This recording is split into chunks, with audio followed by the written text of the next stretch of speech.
April Capital Program Committee, come to order, ladies and gentlemen. Do we have members of the public who wish to speak? Ms. King.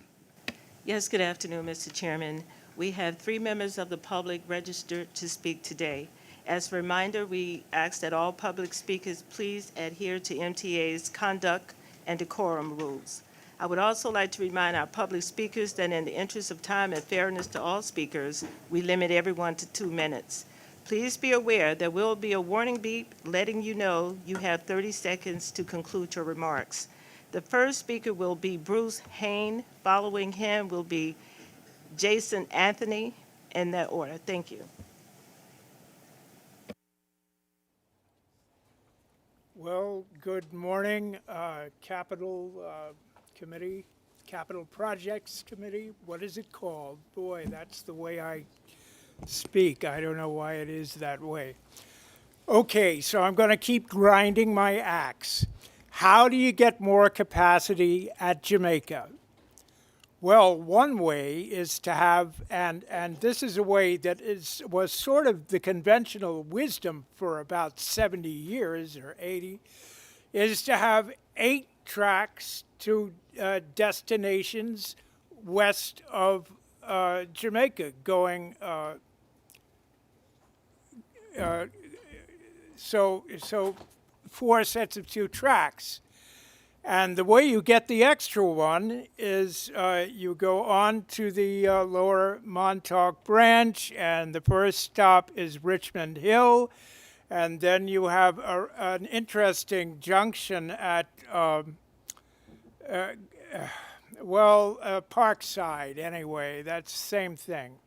And I've finished drawing that now, and I'm going to make a video so you can look at it, including the East Side Access Mitigation Project.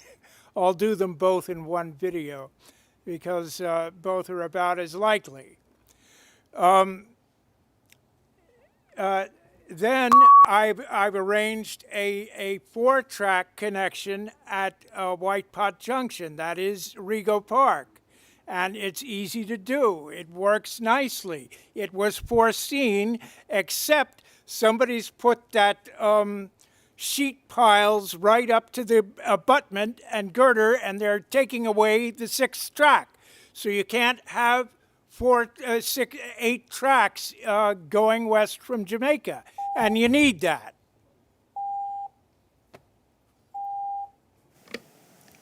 Thank you for your comments. Our next speaker is Jason Anthony. Hey, Jano. Hey, Amy. Jason Anthony here. Returning from Orlando, where we have tap on, tap off. It is good that we have Omni time, like our beloved Al Portray will say. The current, the proposed Omni machine, to be honest, I don't like the design, to be honest, Jano. But we could leave the current MetroCard machine, but we could, with our partners of the Port Authority of New York and New Jersey, since that they have the smart card, since that they are ahead, they have their own readers. They could adapt that to the Omni machine. And since that I've been attending their meetings and I've been in conversations with them and I'm trying to convince them to jump on board with Omni, why not keep the current MetroCard vending machines and adapt the readers for Omni instead of spending millions of dollars to get a contractor to buy a machine that could be potentially with graffiti, vandalized, etc., etc. So let's be more creative and think outside the box, Jano and Jamie. So that's all I have to say. Thank you for your comments. Our final speaker is Christopher Greif.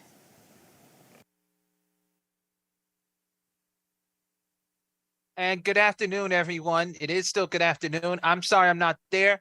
I'm one thing I'm gonna add is as we are working a lot of capital stuff, I just hope that since Met Stadium for the Long Island Railroad is done, it's time to build an elevator there because people like me or my mother or whoever who wants to get to a Met game cannot.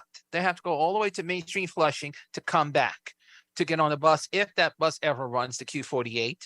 But at the same time, also, I hope that we can work on Jamaica Station. As you know, the new platform for the Brooklyn side only has one elevator, which is not ours, it's the Port Authority. I hope we can get an elevator there to put on there so we can go connecting from the other entrance from 11 and 12 all the way to track 1. So therefore, we can get it done. And I hope that and regarding the Omni machine, we do need an easier access to the machines to make sure it's truly ADA accessible and it's easier and explains how to energize the card. And we hope that you guys will also work with the Port Authority to remind them if you're going to use our Omni cards or our Metro cards, please remind them that reduced fare for seniors are there, but not for disability. We need to make that very clear to them that this is the 21st century, and by the ADA federal regulations, they must follow that law, which I hope they will do soon in the future, or I don't know anymore. But I hope that we continue working on more projects for the accessibility, and because ADA 33 is a couple of months away. Thank you. Thank you. Chair, that concludes the public comment session. Thank you, Liz, and thank you to our commenters. Copies of the March Capital Program Committee minutes have been distributed and are available on the website. Changes or comments, board members? Hearing none, may I have a motion to approve? So moved. Second, Mr. Brown, Mr. Jones, sorry. All in favor? Any Aye. opposition? The minutes are approved. Changes to the work plan, any? Mr. Chair, we have 2 changes to the work plan. Today's briefing on security was provided in the Safety Committee book presented this morning. And the systems program scheduled for this month is rescheduled for May. Thank you. May I have a motion to approve the changes to the work plan? It's moved. Second.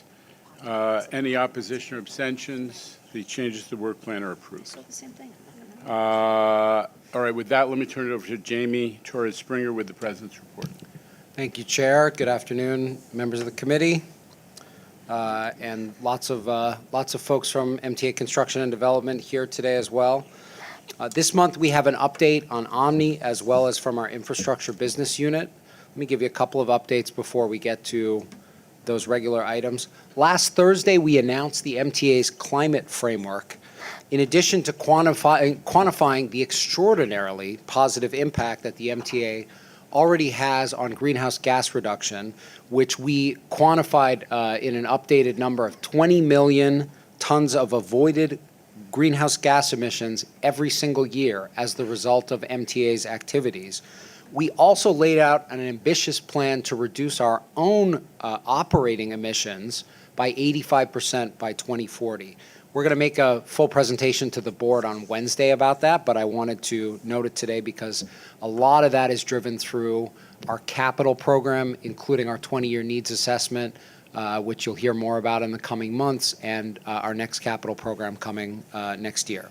Since our last meeting, we hit a few major construction milestones. At the end of March, we reached substantial completion on the Penn Station Long Island Railroad Concourse.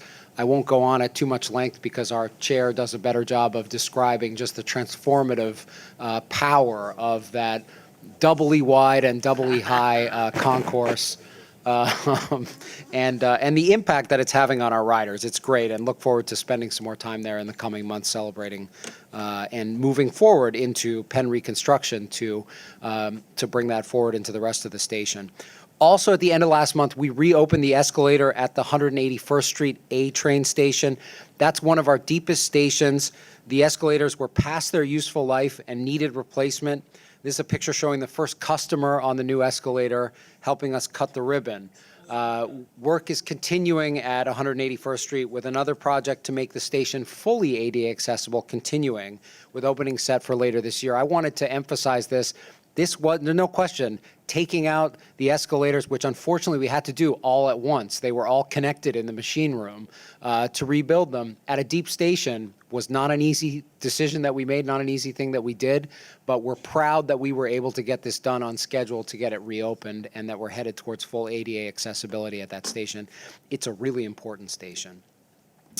Out on Long Island, we replaced the Cherry Valley Bridge with a new higher clearance, dealing once and for all with the challenge of frequent bridge strikes in that location. As we discussed last month, this was done through an innovative approach in which the new bridge was fabricated off-site and then rolled in over the course of a single weekend. So another big accomplishment on Long Island as part of the major suite of investments that we've made there over recent years. This month, I wanted to do the report to the committee on the status of the Omni program because we've been conducting a strategic review of Omni implementation at C&D, and I've been pretty involved in that, and some of the decisions that we've made as a result. So I'd like to give you that update. I do want to note, I'll introduce them further, but we, part of the moves we've made to set the program up for success, we have our two project and program executives, Tim Kaiser and Amy Linden, here with us today, and will, of course, help me to respond to questions after the presentation. So let me walk you through the findings of the review and steps that we're taking to keep the program moving. But before we do that, let's put Omni in context. And for me, it's really that Omni has put the MTA well ahead of the curve. In the last decade, a number of transit systems moved to contactless payment systems for their fares. In general, these systems worked pretty much like MetroCard. It's what's called a closed-loop system, a proprietary card like Oyster or Charlie or SmartTrip that has value loaded onto it that's only usable for paying fares. And if you lose it, it's lost. With Omni, the MTA made a bold decision to leapfrog ahead to a so-called open-loop system. Rather than a transit-issued card that you can tap, Omni allows customers the choice to pay with their own bank card or their digital wallet, or indeed, as we're moving forward and now available at retail locations, an Omni card. This gives customers more choice in terms of how to pay the fare, and with more online features available, it means that the system is largely self-service, which has great benefits for both riders and for the MTA. And we've reaped the benefits of that decision. And so have our customers. We started conceiving of this new generation of fare collection in 2009, 5 years before Apple Pay was even introduced. And now more than 2/3 of our Omni customers are using digital wallets. So we were really well positioned to take advantage of the leaps forward that mobile technology have made in recent years. And as a result of that, we have a lot of success to emphasize. Adoption continues to grow steadily, with more than 40% of bus and subway customers now using Omni to pay their fare, resulting in approximately 2 million Omni taps each weekday. March 2023 is now reported here. It was the first month where 50 million customers used Omni to pay their fare. This has been made possible by a remarkably rapid rollout for a system of our size. From the pilot in 2019 to the full rollout in late 2020 to subways and buses in the midst of the COVID pandemic, we installed readers in every subway station and bus, and just as critically, stood up a technology system that was the first of its kind for a major transit system. Since then, we've added functionality for customers, like the Lucky 13 fare capping pilot and the introduction of the reduced fare program. One of the bigger challenges that's ahead is Omni adoption. Our 5 million transit riders a day are highly diverse in how they use the system, and we're going to accommodate them so that they can continue to access our system. That's a bedrock principle of how Omni is being deployed. And I just want to emphasize, making it easy to pay fares is a great solution to fare evasion. So we need to make sure through this, we are continuing to make it easy to pay fares, make it easier to pay fares, which is what Omni is really about. But that requires coordination across the MTA to take advantage of all the enhancements Omni will provide. You see some of the marketing activities to date, which have helped regular fare and some reduced fare customers to switch to Omni so far, but this is just the beginning. In conjunction with the overhaul of the schedule, which I'm going to talk to you about in a second, we're refining our plans to steadily onboard all MTA customers onto Omni through a combination of marketing, fare payment structuring, customer education, and even advocacy to pre-tax benefit providers, many of whom need to switch and start issuing contactless cards. So tons of effort. It's all getting teed up. As I'll describe in a minute, we're now getting organized across the entire MTA to be able to drive that, the build out of the capital project and the adoption. So to our review and how we move forward. It's great that Omni is available to so many riders and is being adopted, but I would say the completion of the project is at something of a crossroads. The budget and schedule are uncertain as we move to fully transition to Omni across the whole MTA portfolio. We want to acknowledge today that there have been challenges on the project that we will be addressing as we move forward. So we've categorized them into 3 groups here. Number 1, maybe most important, controlling the scope. And this is really, again, bedrock delivery of a capital project is you have to lock in scope and then not change the scope. We all down at MTA Construction and Development look at the word scope creep as our biggest risk and concern. But with complex technology projects that are being rolled out in an operating system in an environment where technological change is just a reality, it's always hard to keep scope under control. And there have been constant demands, very positive, useful demands for new features and modified functionality as Omni has been built out. This is no surprise for a project that began to be scoped years before digital wallets were created and now is 2/3 dependent on digital wallets, just to give one example of the complexity that we've kept up here. One important example is the integration between Omni and our railroads, which has taken longer than anyone would have liked because there are so many good uses that Omni can be put to on the railroads, from it being a great way to pay tickets online and at new vending machines, even on a train if someone hasn't purchased a ticket previously, to a whole different efficient approach to fare payment. We needed to take the time and put the structures in place to lock down the scope and then ensure that we can stick with the scope in order to finish the project. This scope issue has been exacerbated by resource issues, especially as the project has progressed and we now need to operate the system and build out core functions. There have been insufficient resources at our contractor, Cubic, have not provided sufficient resources, and also internally within the MTA, we have struggled to properly staff the project, leading to milestones being missed. One further resource issue that I would mention is that we have, as we always do on major projects like this, outside program management support, and we needed to find a way to better structure that support so that we have more resources coming from them. We hadn't done that previously. So as an example of the impact of this, there's been frustration that we haven't been able to support more rapid rollout to our affiliates and partners like AirTrain, some of the suburban bus lines, Roosevelt Island Roosevelt Island Tram, who have been increasingly anxious to get into the Omni system because of how successful it's been. We just haven't had the resources to be able to respond to those concerns.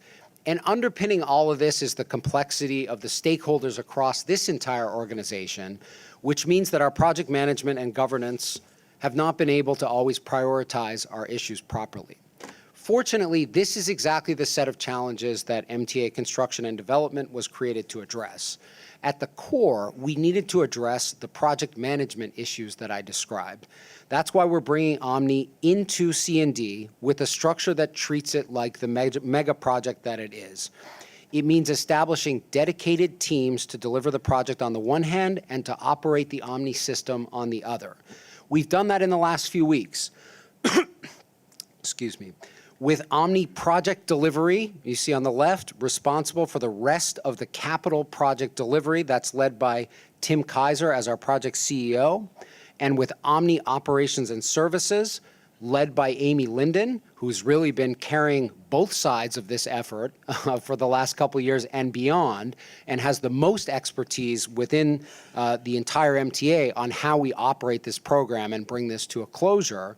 So Amy will continue to ensure we operate the program coherently on behalf of the various MTA stakeholders that we've shown at right, who really are the ones that have to make key decisions about what we're trying to do here.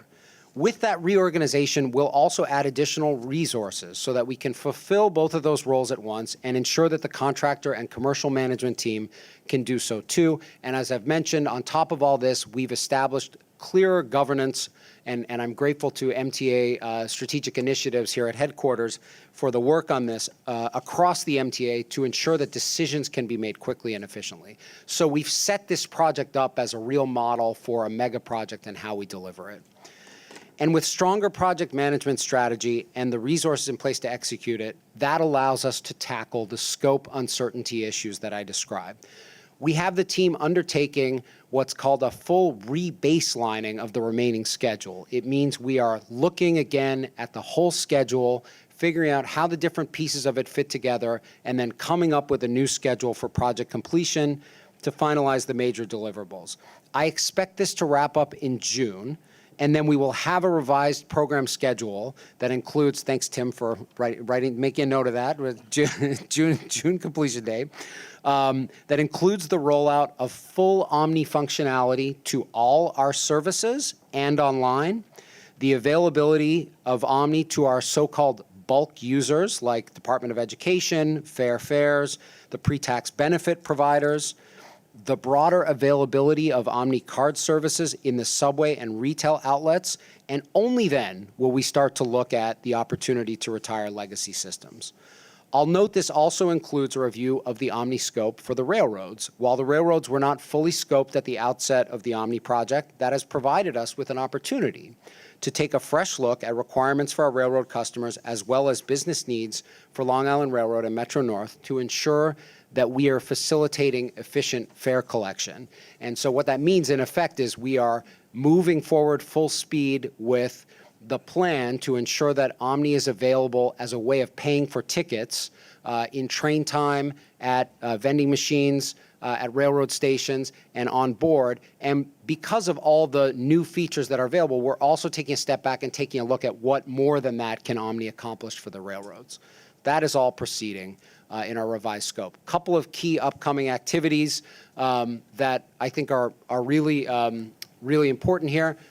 We're excited that we have the prototype of the Omni vending machine sitting in the back of the boardroom today. The vending machines are finishing up their pre-testing, and our intention is to start rolling them out to all 472 subway stations beginning in this summer. And that's exciting as we begin to deploy that. It means so many more people have access to the Omni card who need it, who aren't able to just use it electronically or use a digital wallet to tap and go. And also I want to note that we have solved some dicey issues related to the air train deployment and the Roosevelt Island tram. I won't sort of get into them in too much details, a lot of sort of intergovernmental stuff and technology and software stuff. But basically, by the end of the third quarter, at the latest, we will have Omni tap and go in place at the JFK Air train at both stations. It'll be an interim function where basically people will be tapping and then go through, and we'll still have MetroCard available at some of the other turnstiles, and then we'll be moving to the full deployment after that. But we have figured out a way to get that interim solution out, before Thanksgiving, so that for the next, the end of the year rush, we're in a much better position with our partners from the Port Authority. And the same thing with Roosevelt Island Tram. We've sorted that out and are deploying that by the end of the third quarter. So that's our sort of the summary of the assessment. Big next steps: transitioning to C&D, manage as a mega project, bring on the additional resources to augment our team, both internal and external, and we'll be finalizing that new project schedule in the next couple months, and that will take us forward to full Omni implementation. And with that, Chair, I'll turn it over to you. And Yeah, I just wanted to underscore, when this all began about 4 months ago, when in dialogue with Amy, who has done so much to carry the weight of this project in the last couple of years, we were, I took the position that, like many moons ago, our old friend East Side Access, it was time for this project to be re-examined and subjected to a reevaluation of how it's proceeding, because the scope issues and the changing technology issues and frankly contractor delivery issues were creating a bit of a backlog. And this is what, I think this board knows it by this point. This is what you got to do when you have a project that is not getting everything it wants done, with the proviso that the acceptance of Omni by our riders has been extraordinary. So, credit to the project team for getting us to the point where basically half of subway riders at this point are using Omni, and pretty successfully. So that's not to be waved away. But the remaining issues are serious enough that we had to re-baseline the schedule fully. We had to resolve once and for all, honestly, lingering scope issues, especially as pertains to railroads. What do we want this Omni thing to do for the railroads in an environment where we have a very successful ticketing application that the riders are using, and when we're not using Omni at this time for gating or anything like that in the railroad environment. So to resolve those issues and to give the support to this project team, which has eroded over time. The staffing of this project has eroded. It's not surprising in an environment where technology expertise was highly sought that we were having more and more trouble staffing these key functions. So the first thing you got to do when you have a project that's not succeeding is be honest with yourselves. That's what we did. But I don't want to undersell the success that Omni has already achieved, and particularly the way it's enabled us to give additional discounts in the future as we move, as we continue to examine our fair payment structure. So the project schedule is going to be torn apart, the staffing is torn apart and put back together, and the management structure that Jamie has now explained to the board is being put in place. This is the way you deal with projects that are having some challenges. So questions, Mr. The IEC is going to comment. I got ahead of my IEC friends, but they're used to that. I do want to let, since I just started us off, let a couple back and forth before we hear from the IEC. Mr. Jones. Go ahead, David. No, it's good. So you say 40% take up. If you laid a geographic grid over that, which communities are taking it up most, and where do we really see the lack of take up? It may be a longer discussion we should have in the future, but it's the grid looks the way you would anticipate that it looks, which is people who are, let's say, very well banked, who have access to digital wallets, Apple Pay, and so on. They're using it. People in outer borough subway stations and on buses using it less, and so. And that's just, it's the deployment. It's that, it's easy to use it for those things now. But what I've described, all of these different pieces of the program, being able to get an Omni card at a subway station, having for, bulk fulfillment for different user groups that have card discounts, introducing some of the fare modifications that Jana was describing, all of that will get us to the point where Omni should be universally accessible. And David, and Mr. Jones, just obviously part of this is being honest about the fact that we're not setting a drop dead date for pulling back on MetroCard. We're going to continue to work with every aspect of New York's transit ridership to make sure it's accepted, it becomes standard, and people get it, and they have full information. But we're not going to pull the plug on MetroCard at any date that we've set at this time. And you mentioned, obviously, the notion of fair fares and seniors and the rest. How is that going to be integrated soon? Yes, sir, it is. I'll just I could ask one of our executives to mention, but I'll just say the touching off point is something called the business-to-business portal that we have, is a software improvement that we have to make, which is due next month. Yes? But that doesn't mean that all those groups will be available next month. Then each of those groups has their own rules for how their fares are managed. I know. So they will then have access to the portal and will need to be able to establish their rules. And we'll be working with them so that over the coming months, they'll be able to get those groups onto Omni. But we're putting in place the most important improvement in the next month. And I just want to emphasize again what you know, and you've been so involved with fares, which is that Omni enables us to give people at the low end of the income scale real advantages. They don't have to decide when they walk up, do I buy a monthly Metro card or a weekly Metro card? We can arrange it so the aggregate it. system gives it to them the best deal automatically. So we are going to work our tails off to make sure that folks understand it. That's why those Lucky 13 ads you've seen have been in so many languages. We've done it in literally, I think, between 10 and a dozen different languages so that everybody understands the benefits, especially people who are transit dependent. So everything, Omni now moves over to C&D. And it's fully funded? Do we have any budget issues? Is it too early to tell? We don't have budget concerns to raise today. Today? Well, as I say, we are in the middle of looking at the whole schedule and the whole program, so I can't make a guarantee right now, but, at the moment, the project's on budget. Okay, and the budget now, what is the Omni budget? It's $772 million. Okay, so, Mr. Albert, Mr. Solomon. Jano, you actually touched on what I was going to raise, which is Omni will absolutely explode when somebody doesn't have to lay out for a weekly or a monthly. There's a rolling. If you started on a Wednesday, it goes for the next 7 days as opposed to must be Monday through Sunday.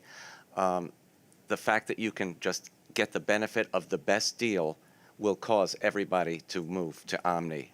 Obviously, the removal of MetroCard will also cause that, but I think this will happen. And I'm wondering, since Cubic was the maker of Path's turnstiles, will the Path system be also getting Omni, do you think, or is that just up to the Port Authority to make that It's really decision? up to the Port Authority. We have a half a dozen major affiliates, as they're called, that Yep. we got to square with. We want it to be successful, and maybe that. But one thing not to be underestimated is also the value of having our station agents out of the booths, Yeah. because that's really going to be key to helping people who are new to Omni make sure they get it. You see tourists standing there scratching their heads at a MetroCard machine. I just tell them now, just use your credit card, and they're thrilled. I thought they were doing that because of dandruff. The benefit of the station agents out of booths is key to this, and it makes sense to take full advantage of that. I had a point from I think Mr. Solomon was next, and then Mr. Glucksman and Ms. Lopez. I'll start where you left off, Jano, which is in terms of when the machines roll out, which is when do we expect, by the way, Starting this summer. starting this summer? So in terms of training the teams to be able to, if they're scratching their head, hopefully the teams will be trained ahead of time. That's happening now. That's happening now, okay. I don't know who can speak for transit on this issue, but literally that training is happening at a fast pace right now. Literally, there were signs up in the lobby of this building last week that all the directing the station agents where they pick up their phones as part of their training and adaptation to the new station agents out of booth system. So it's going on. It's going to take a couple months because there are lots and lots of them, but it's very much underway. This is part of it. And in terms of the machine maintenance, in terms of the current staff who are working on that, is that training going on as well? I don't know, that one I'm not sure I can answer. Go ahead, Dan. It'll get done as part of the work, but. Yeah, we'll be starting that shortly. We're currently testing the machines in the CRF out in Queens, so all of that will be considered and planned for. Okay, then in terms of just scope and the modified functionality, and I know obviously the project's being rebaselined, et cetera, are we reasonably confident that scope's going to be locked? I mean, are we talking about, we're going from wish list to actually knowing what we want to emerging technology that's evolved over the time. So, I mean, are we reasonably confident? We know what we want, we know where we're going, we're not going to have further scope changes and/or modified functionality that we have to address? I guess the answer is yes. I mean, I think, I don't think we really had a wish list. We really, honestly, as I've dug into this, I just have been extremely impressed with how well worked out this very complex web of technology improvements has been. And so, there are some lingering questions that we need to resolve over the next couple months, but I'm very confident that we will lock in the scope, and we will lock in the scope. And I've been clear, this is part of the function of capital project delivery is I have to be clear with our various stakeholders. People call them clients or sponsors or owners. But I'm somewhat indifferent to that. We're locking in the scope, and then that's the scope. And unless perhaps the chair orders me to change the scope after that, we ain't changing the scope. So a lot's getting done in the next couple months to make sure that we're all that everyone's comfortable with where things are headed. Remember, I mean, Sharif, part of the challenge is this was not a conventional capital project in the sense that it was actually operating at full bore while complex technological issues remain to be resolved. So that's why you see there's the split that Jamie has proposed and is effectuating between the management of the forward-looking job remains to be done and the actual operation of the system, which is this is by far the biggest system of its kind operating in the United States and North America. And it's an open loop system, which is novelty. So it was that managerial challenge of flying the plane while you're building it that I think was the core reason why it made sense to kind of retool a little bit.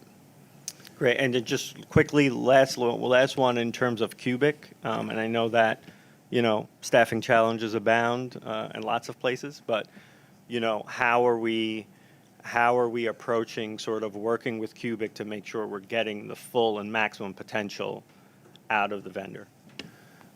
So a couple of big things. First, getting scope locked down and clear.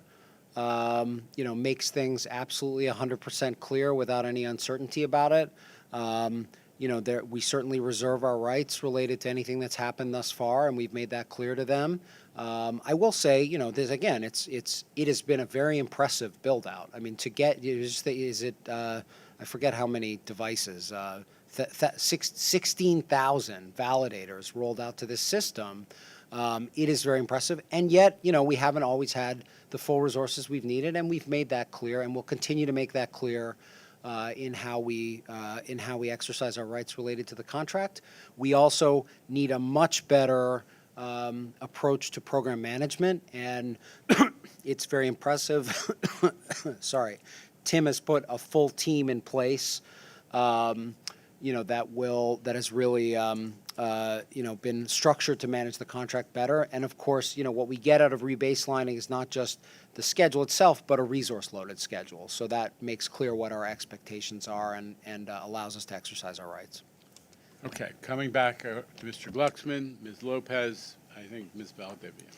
So when I'm in a station and there's a big line for the MetroCard machine, I approach and ask, do you have a credit card, and get positive success. But I got stumped the other day. It was on Saturday. I said, well, yeah, we have credit cards. I said, but we need a 7-day MetroCard. And I started thinking, well, are we still doing Monday to Sunday, or did we come past that hurdle already that I could have told her, just go buy the... Well, actually, why don't we ask Amy to respond to that? Is it on or off? Hi. Hi. Are you asking if we're still on the fixed fare cap? We are, but the plan is afoot to roll out the floating version where the first time you tap within a certain period, that'll kick off your 7 days. Sorry, it's Well, this year. This year. This is probably going to be effectuated associated with the fair actions that we are expecting, we may be taking after the budget locks down. Okay. Right, exactly. We had Ms. Lopez. Thank you, Mr. Chair. So just a couple of comments. Thank you for this presentation. I feel like the information you've provided and incorporated the status of where the affiliates are, which I believe it lacked in the last presentation that we had a couple of months ago. And we had, speaking for Westchester County, the Beeline system, we had a really good conversation with Tim Kaiser and his group last week. And I feel that for the first time we had, or my staff had a really good understanding as to what the next steps would be in the implementation of Omni and the Beeline system. I think for Westchester County, now we wrestle with policies with respect to whether or not to continue with accepting cash for fares, number of validators that we will need, how to pay for them, but that's going to be on the county's responsibility to look at. But I appreciate the discussion. I think that we should, if possible, have a follow-up conversation on this, not just with design, but the actual operations. And my question with respect to the Omni machines for this summer, does that include rail as well, or is it just subways? So can I just say on the bus lines, we agree with you. You know, the conversations have been good. Westchester be the nice bus, and we're looking to accelerate the deployment of those. And, you know, I will also say now, you know, having sort of sorted out the first affiliate agreement with the Port Authority for AirTrain, we've learned a lot there and have a pretty good template. So Good. I'm pretty confident that that's going to go smoothly. I'm sorry, I blanked on what your other That's okay. question is. The machine, the Omni, yeah. No, the railroad is it rollout is a different? separate schedule. Okay, Yeah. thank you. Thank Ms. you. Valdivia. Great, thank you, everybody, for this presentation, super comprehensive. So feel really heartened by the progress that you're making on the affiliates. I think that's really exciting and that can optimize the power of Omni. I had a question about, and maybe this relates to the scope, and I think I might have missed the presentation in November or October, but what is our scope right now related to Omni and Accessoride, and specifically related to paratransit? Is the idea that folks will also see a validator system in the blue and white vans, or has that not been resolved? And then kind of thinking about how we have so many loyal customers in the student front, in the fares front, how are we thinking about Omni rollout there? Yes. So let me do the second one first, and maybe probably Amy will just give some detail on how it's going to work on paratransit. Although I should mention that we have summer of this year for a pilot on paratransit teed up before we do a full rollout. So I mentioned all of these special programs. Each of them, the key is we have a portal we're creating that allows them to access it. And then each of those programs has to establish their business rules within that portal, right? So for example, you know, the DOE students can only use it a certain time of day. They only have a certain number of taps per week, right? So each of those services is going to have to step up and get their rules incorporated. And that's a cubic deliverable, or that's on the affiliate side deliverable? So we, the program, will deliver the portal, Okay. and then these various businesses or organizations will need to establish what their rules are to get incorporated onto the portal so that we can move forward. Do you want to just describe in more detail how paratransit is going to work, Amy? Hi. Paratransit, there are last few software items that are being fixed and retested, and then Paratransit needs to prepare for their pilot, which is 50 to 100 customers, and it's really just a soft launch of the entire rollout because they want to make sure their customer services are up to snuff and solid for rolling out to all of the paratransit customers. But their plan is to get going definitely this summer. And you asked earlier about payments on the vehicles. There's no validators. Okay. It's a back office Omni account that the customer would have. Their AAR ID card is their, in essence, token, but it's online. They would load the account and they can either pay that way, but they would still have the choice, even after booking with Omni, to pay with cash still. It's still a choice. Okay, and so is there a specific plan about bridging the digital divide or unbanked issue with the paratransit community outside can- of cash? Is there like outreach plans or anything like that? That I'm not Okay. aware of in paratransit. Okay, Would that's most just probably an be best Open positioned to question I answer. have, Yeah. thank you. Okay, and one follow-up, so I really appreciated what you all said about the project management expertise that you're going to bring to the table. That's wonderful. This is a fair payment system, so I'm interested in, as you set up the project management team, who are, C&D typically builds stations, they build rail, they build, very impressive bricks and mortar infrastructure. So I'm curious, like, what vendors or experts you're bringing on, or you feel confident with the team right now? State the obvious, every what you would describe as a bricks and mortar project is really a systems project now. The reality of the project, the program we operate is, it's all software, it's all technology, it's all systems. So that has become, one of the core functions in the C&D project management is to work through the technology issues, frequently in tandem with IT, as you establish scope, but that's not foreign to the C&D operation. Jamie, you can take it away. That's the case, and yeah, actually, we have the expertise of our systems business unit we recently created, which is helpful in that too. But then the connection to the users is the most important thing. And I mentioned that we have spent a bunch of time over the last couple months clarifying, with the help of strategic initiatives here at headquarters, these various different user groups: the operating agencies, customer experience, IT, the finance function. All of those groups it's much more clear what their involvement is, where they have input, where they have decisions to make. There's a whole system of decision-making that's been put into place so we can make sure that we have all that expertise incorporated. Mr. Jones. This is perhaps because I grew up in the token era. What are the risks here if this system fails? Does that mean the whole system goes down and suddenly, we're in the position of no fares being able to be collected at all, as opposed to a much more mechanical system where one machine goes out? So what's the risk assessment here? I'll just say, without getting into too much detail, that there are redundancies built within the system and fail-safes for exactly the consideration you're describing.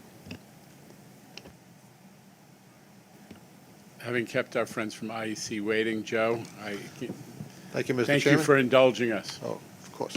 Thank you, Mr. Chairman, and good afternoon, everyone.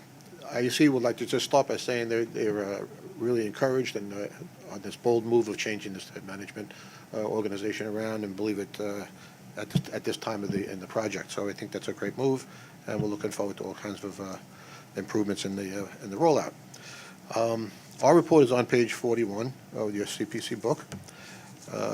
The IEC is only reporting on the New York City Transit portion of Omni, while C&D is rebaselining the project, which includes undertaking an assessment of the commuter railroad scope and strategy. They are also reevaluating and prioritizing change orders that affect customer usage and operations and the potential impact of the schedule. Regarding the New York City Transit portion, subway and bus validator installations, open payment rollout, fare capping, development of paratransit, and reduced fare programs have all been completed or are under development. Next major element to be introduced is the New York City Transit configurable vending machine installation, with a forecasted completion in fourth quarter of 2024, which the IEC believes is achievable, and is commending the MTA for not missing a step on getting that completion date out there. Quality control issues, commuter railroad scope, outstanding change orders, and resource availability risks are all being managed through the new C&D project organization and are detailed in our report in your committee book. And that concludes my comments for today, Mr. Chairman. Okay, and whenever we do a project rebaselining of this kind, I just say that our friends at the IEC, we've actually made it clear we welcome them keeping close tabs on our progress, because an extra pair of eyes in transition this complex is useful. So thank you in advance for the work that you're going to do to help us along. Jamie? Thank you very much. With that, we'll move on to the presentation, update from our infrastructure business unit led by Dana Hecht. Good afternoon. Okay, I'm going to try and do this. I seem to be giving presentations during allergy season each time, so I apologize. Today, I'll be providing an overview of infrastructure's 2022 accomplishments, along with our 2023 goals. Also be providing insight into our expansive structural repair and painting program and the recent techniques that we have incorporated for more effective delivery of this critical work. The infrastructure is responsible for a diverse and immense portfolio of assets. And as you can see, we have a very diverse and robust $9 billion program. We span phases from scoping through construction, supporting our core infrastructure related to power, facilities, storm fortification for all of New York City transit, subways, buses, and Staten Island railways. And although might not be the sexiest portion of MTA's portfolio, these improvements are critical to the safety and the reliability of the system. And thanks to our structural repairs, we don't need to slow down trains due to dangerous structural conditions. And thanks for the work that we do in our shops and depots, we have the space we need to maintain our fleets and keep our trains and buses in service. Thanks to our power work, our wayside power work, there are fewer power disruptions. And of course, our resiliency work helps us prevent damage and recover faster when storms do hit.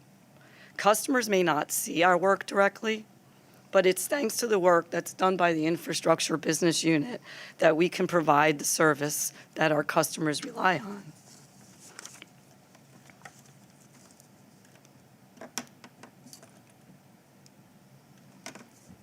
And in 2022, infrastructure delivered across our portfolio with almost $2.4 billion in commitments, and we completed 21 contracts with a total value of $655 million.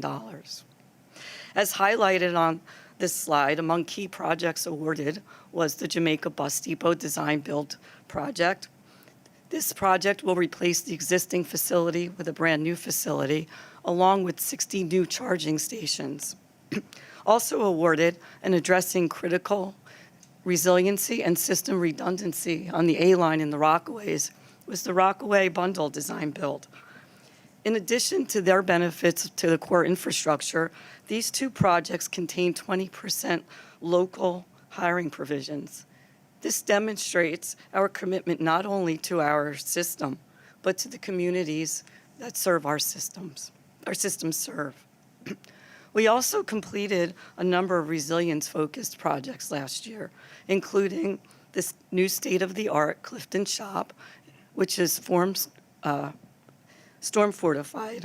It's on Staten Island, and the Harris and Canarsie line substations, which support the CBTC for the L line.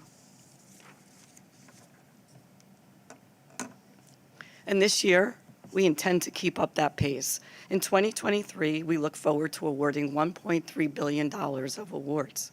This includes our last 2-yard fortification projects from the Superstorm Sandy program. Those are the Westchester and Corona Yard projects, along with other critical resiliency projects that will help keep water out of the system during heavy rain and other major weather events. On the completion side, we're also on pace to complete over $2 billion worth of projects, and most notably, the Coney Island Yard and the 207th Street Yard, which I will be providing brief updates on later in this presentation.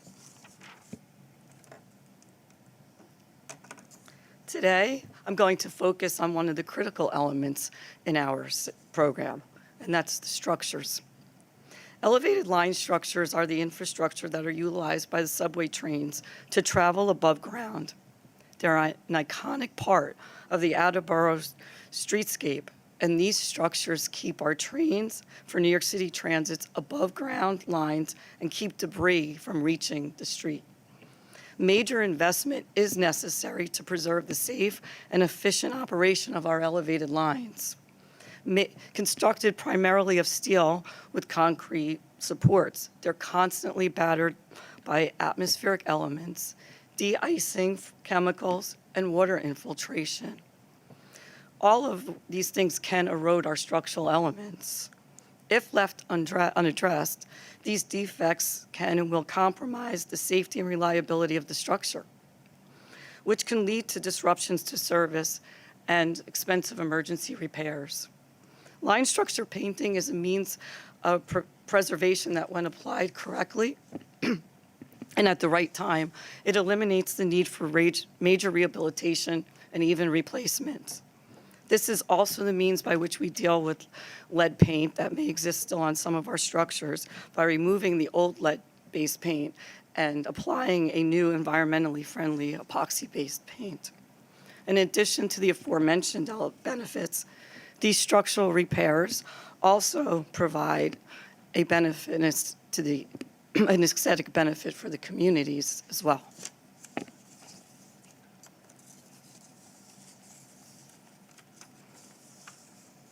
So we have been tackling this at an unprecedented rate. New York City Transit has 60 miles of elevated structure. Our current capital plan aims to repair nearly half at 26.5 miles. This is more than 6 times the amount of the 2015 to 2019 capital plan. Currently, there's more than $1 billion worth of structural repair and paint projects that are in construction or due to be awarded this year. And in this picture, you can see in the forefront a currently renewed structure, M-line. This is in Brooklyn. And in the background, you see the J-line that needs repair and paint. And this is part of a contract that was awarded in December of 2022. So is scheduled to be addressed shortly.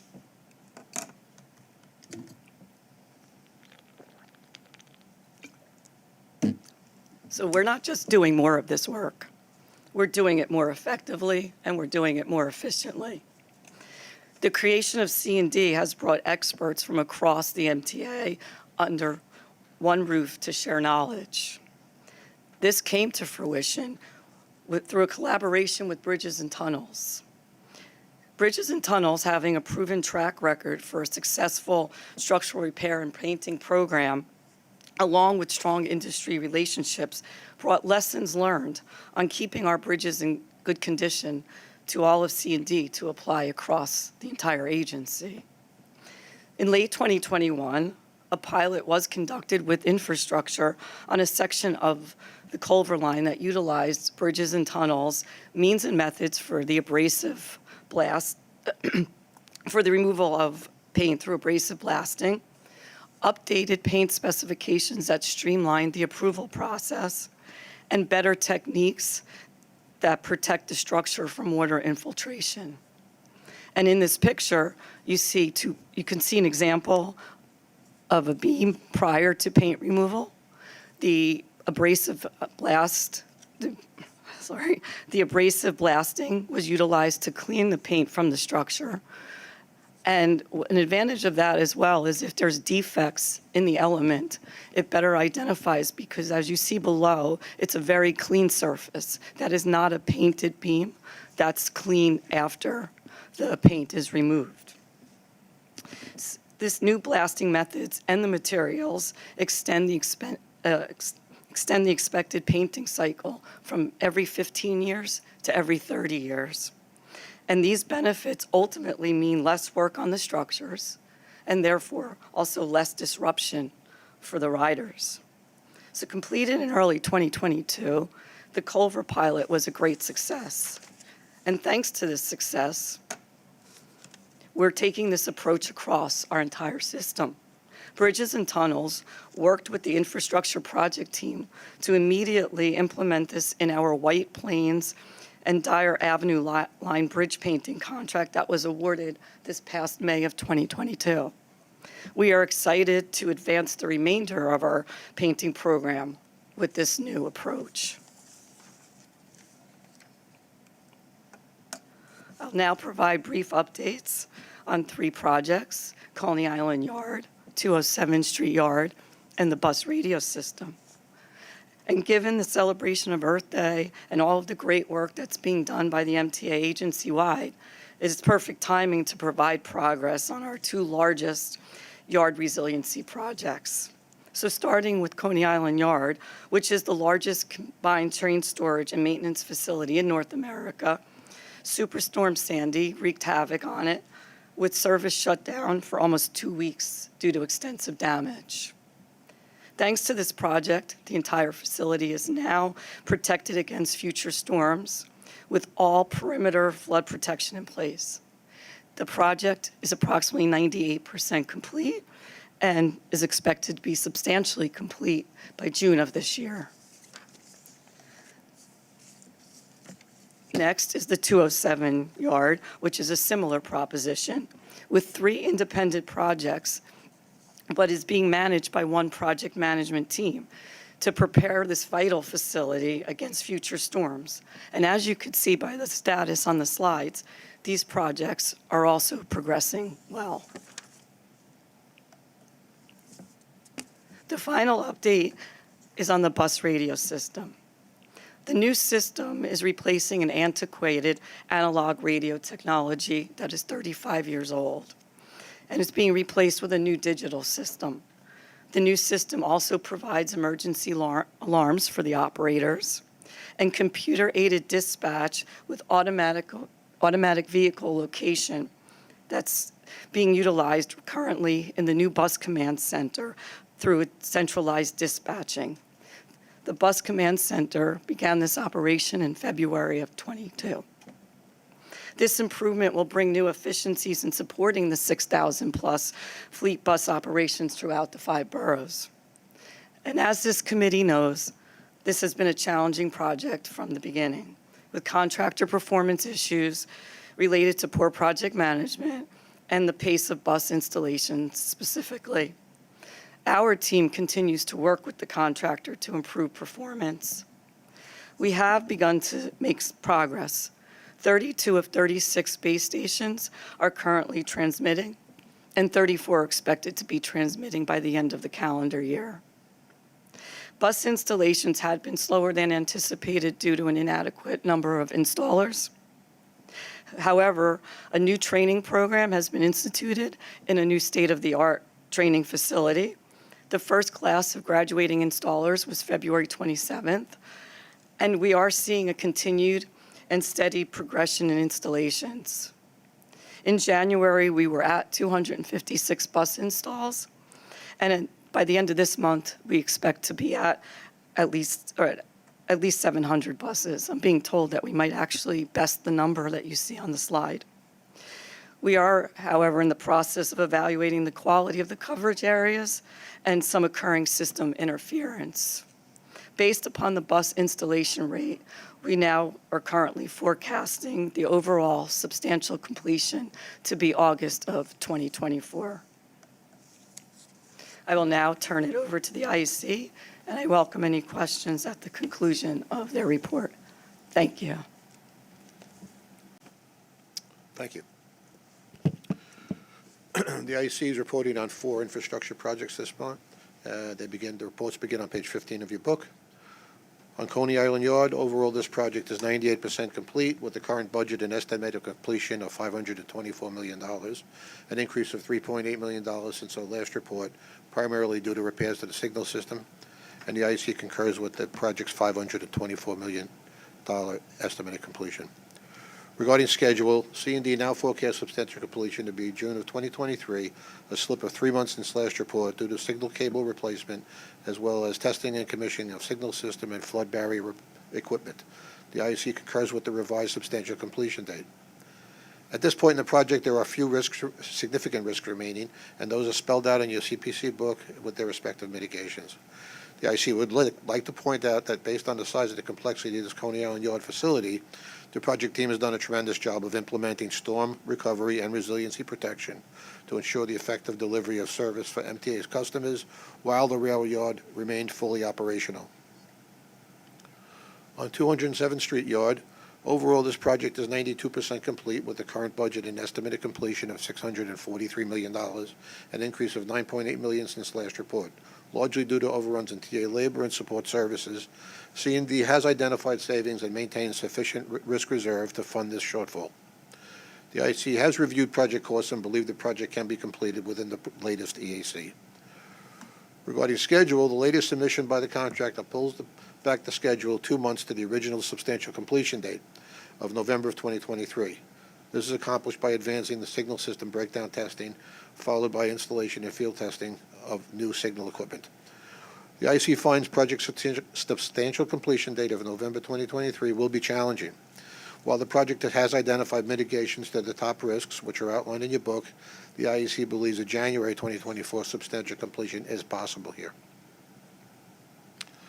On the 207th Street sewer project, this project stands at 63% complete with a budget of $152 million and an estimated completion of $163 million, which has not changed since last report. C&D has a budget modification in process to cover the cost for a CCM and a higher than expected utility relocation cost, and the IEC concurs with this EAC. Regarding schedule, since the last report, the contractor's substantial completion date has moved from April to November of 2024. C&D has not accepted this change and is working with the contractor to improve the forecast for substantial completion. The IC agrees that the contractor can improve on the schedule and complete this work by June of 2024. We have taken into consideration that major activities such as manhole, regulated construction, and pipe jacking can be done concurrently at multiple locations over the 14 months remaining on the project. The top risks and respective mitigations are detailed in your book. On bus radio, this project is 70% complete. C&D's estimated completion is $330 million. The IEC forecast an estimate of completion of $360 million, which is an increase of $10 million since our last report due to delays, the impact of change orders, and commercial issues. A budget modification will be necessary to reconcile the budget and estimated completion. The IEC would like to note that the project has made progress in several critical areas. The production bus installation began in November of 22, which immediately followed pilot testing, finishing in October. Prototype installation of additional bus types and a new training program instituted by the contractor to cut down on training and certification time, both key to meeting the production plan, which got off to a slow start. The bus radio installation at 7 depots with plans to be at 10 depots by July of 2023. And completion of all base stations except Toad Hill and Kearney, which are planned for September 23 and February 24 respectively. The IEC concurs with C&D's forecast project completion in the third quarter, provided the contractor continues to accelerate their installations and achieves full production rate now planned for July of 2023. The IEC notes that Department of Buses is making sufficient buses, installation location, and resources available to enable the contractor to meet this installation plan. The top project risks, which were previously noted in earlier reports concerning contractor training and resources, radio coverage and system reliability and performance, and their respective mitigations, are detailed in our report in your committee book. And that concludes the IEC comments on digital bus radio and our reports for today. Thank you. Thank you. Chair, if I might just emphasize a couple things from the infrastructure report, and we thank the IEC for their diligence in reviewing these projects. First of all, the overcoating story, I mean, I know it's getting, late in the day of board committees, so it's not always the sexiest projects, but, these hundreds of miles of line structures that Dana was showing that are, spaghetti through the neighborhoods of so many great New York City neighborhoods. It's not only the aesthetics of those structures that are important here in the overcoating work, but overcoating means maintaining the steel so that it has a longer life. And I think this is really one of those things that not only ensures that our system can continue to operate in a reliable way, but also that we maintain our presence in New York City neighborhoods in positive ways. And the process that Dana described for us ramping up the number of miles of overcoating that we're doing per capital program could only have been done with construction and development in place, because really it's Dana Hecht running the infrastructure business unit and Joe Keene, who runs the bridges and tunnels unit, sitting together, looking at the best practices for painting and overcoating bridges in the Bridges and Tunnels organization, bringing that knowledge in and using it to deal with our subway line structures that have been the source of that. So it's a great example of a best practice. And I also just want to emphasize that, the bus radio project has been a sort of albatross around my neck, as it was, around my predecessor's neck, and Mark Roach, who runs our delivery unit overall. I think we are pleased with the progress. We are certainly not pleased with the overall contractor performance that we've had, but we have had some interaction. I had all the senior North American executives of our contractor meet me out at Jackie Gleason Bus Depot a couple months ago to sit and really look each other in the eyes and say, we're going forward, here's how we're resolving the problems and getting to the installations. We're on a trajectory where installations are occurring that could take us to completion of the program if our contractor can hit those installations. And so I think the board can be assured that everyone here that's involved in this is going to be strident in ensuring that we hold them to that commitment that they've made to ramp up the teams and the professionalism of the teams, the training of the teams, so that we get those units installed and get out of this program. It is a very important technology improvement that we're making for 6,000 buses. It is not simple, but it is well overdue.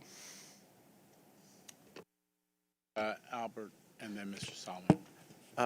Since we've been talking about the elevated structures and how they run through so many New York neighborhoods, we've all heard, obviously, things falling from them. There's safety issues. There's vibration 24/7 from trains going back and forth. I think we were told at one of the committee meetings, probably transit, that the elevated structures are basically inspected once a month. Is that still the case? I would have to get back to you on Transit's inspection routine. I would say that those issues you're describing, the capital, ramping up capital maintenance in a significant way, the way that we've done it, that's the best solution. And we're very focused on identifying areas of concern in the 20-year needs assessment through looking at the line structure. So on the capital side, we're working very hard on that. And we'll get back to you about what Transit is doing on inspection. Thank you. Question on the bus radio system.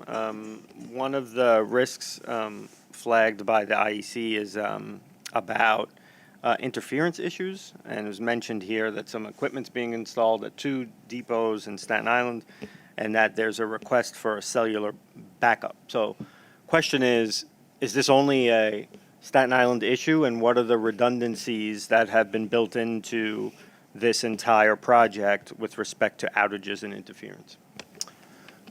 So I'll just say, no, it's not only a Staten Island issue. It is it's sort of complex to go back and identify. It relates to this issue in particular relates to differences in the way that some of the other providers have started to use their technology that they weren't doing at the beginning of the project, that has to be adapted to. But our expectation is that our contractor is going to give us a system that works reliably and in a redundant way. And so that's the current technology solution that's being piloted to try to address that. Thanks, Jamie. But then, in relation to the cellular backup, is there, in terms of redundancies, best practices when you roll out a digital system like this, and if it's not contemplated now, sort of what are the cost implications? I see here design review and some other things that would need to be done in integration. So, yeah, that's right. So that basically the redundancy is we are in the process of erecting or improving dedicated towers for bus radio communications on their own dedicated system, and then the redundancy is the cellular system. And in some ways, it's also the case in reverse, that the towers are redundancy for the cellular system. But that's why that's being pursued as an option, to ensure that we have redundancy where those interferences have been located.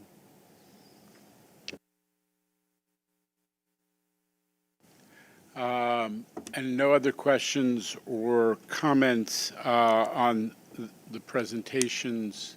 I think we have no procurements this month, and somewhat symbolic in light of the fact that Dave Cannon, who we're all accustomed to hearing present C&D and before that MTACC procurements, is headed towards retirement. We celebrated him last week. He's one of the people that everybody in the MTA has enjoyed working with. So Dave's chair is empty today, but symbolically, it's going to be empty for a while. And we will, I just wanted to call the board members' attention to the fact that Dave is retiring. We've all loved working with him. With that, if there's no other business, I'll take a motion to adjourn. So moved, second. No objection. We are in adjournment. Thanks.